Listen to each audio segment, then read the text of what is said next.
শহরের ব্রোবান রোড এবং ক্যানিং স্ট্রিটের সংযোগস্থলে অবস্থিত মাগেন ডেভিড নামে একটি সিনাগগ। সেদিকটাই এগিয়ে চলেছি। শতাব্দী প্রাচীন ইতিহাস ছড়িয়ে রয়েছে শহরের আনাচে কানাচে, কিন্তু অনেকেই জানেন না কলকাতায় রয়েছে ইহুদিদের প্রার্থনা মন্দির। সংখ্যায় কম হলেও ইহুদিদের বাস রয়েছে এখানে। সিনাগগটি ঠিক কোথায় অবস্থিত সেই ঠিকানা আমি জানি না, সেজন্য হাঁটছি স্থানীয় যারা আছেন তাদেরকেও জিজ্ঞাসা করছিলাম, তারাও বলতে পারছিলেন না। সবশেষে বাধ্য হয়ে লালবাজারের একজন পুলিশের কাছে জিজ্ঞেস করলাম, তিনি আমাকে দেখিয়ে দিলেন ঠিক ঠিকানাটা কোন দিকে। তার নির্দেশনা অনুযায়ী আমি হাঁটছি।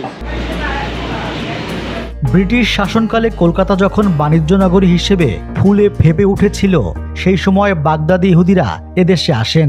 বলা হয় সিরিয়ার আলেপ্পো থেকে 1798 সালে শালোম ওয়াদিয়া কোহেন নামে এক ইহুদি সুরাত হয়ে প্রথম কলকাতায় পা রাখেন।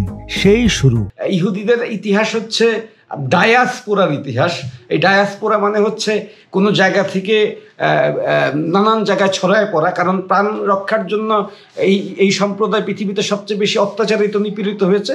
তারা একটা অংশ নিশ্চয়ই তখন ভারতের দিকে আসতে পারে, এবং ভারতের দিকে আসার একটা কারণও আছে। ভারত হচ্ছে পৃথিবীর একমাত্র দেশ যে সব ধর্মের এবং সম্প্রদায়ের মানুষকে উদার হস্তে গ্রহণ করে। দ্বিতীয় বিশ্বযুদ্ধ নাগাদ বহু ইহুদি ছিলেন কলকাতায়। স্বাধীন ইসরায়েল গঠন এবং আরও নানা কারণে একসময় দলে দলে ইহুদি ভারতবর্ষ ছেড়ে চলে যেতে থাকেন। একসময় 5000-এরও বেশি ইহুদি ছিলেন কলকাতায়। এখন সংখ্যাটা মেরে কেটে মাত্র 25। যে কজন এখনও এই শহরে আছেন তারা ভালোবেসে শক্ত মুঠিতে ধরে রেখেছেন তাদের হারিয়ে যাওয়া স্মৃতি ও ভালোবাসা। মাগেন ডেভিড সিনাগগটি অসাধারণ বললেও কম বলা হয়। লাল ইট দিয়ে তৈরি বহিরঙ্গ, ভিতরে ঢুকলে মনে হয় বাহিরের হট্টগোল আর শব্দকে ঢেকে দিয়েছে নৈশব্দ। বহু পুরনো কোনো এক শহরের গন্ধ, তার ঐতিহ্য সাবেকিয়ানা দিয়ে যেন মুড়ে দিয়েছে প্রতিটি কোণ। উঁচু জানালা আর ছাদে লাগানো বহু রঙের কাচের টুকরো থেকে সূর্যের আলো প্রতিফলিত হয়ে সিনাগগের থামগুলো ঝিলমিল করছে। মাগেন ডেভিড সিনাগগটি 1884 সালে এলিয়াস ডেভিড এজরা তার বাবা জোসেফ এজরার স্মৃতিতে তৈরি করেছিলেন।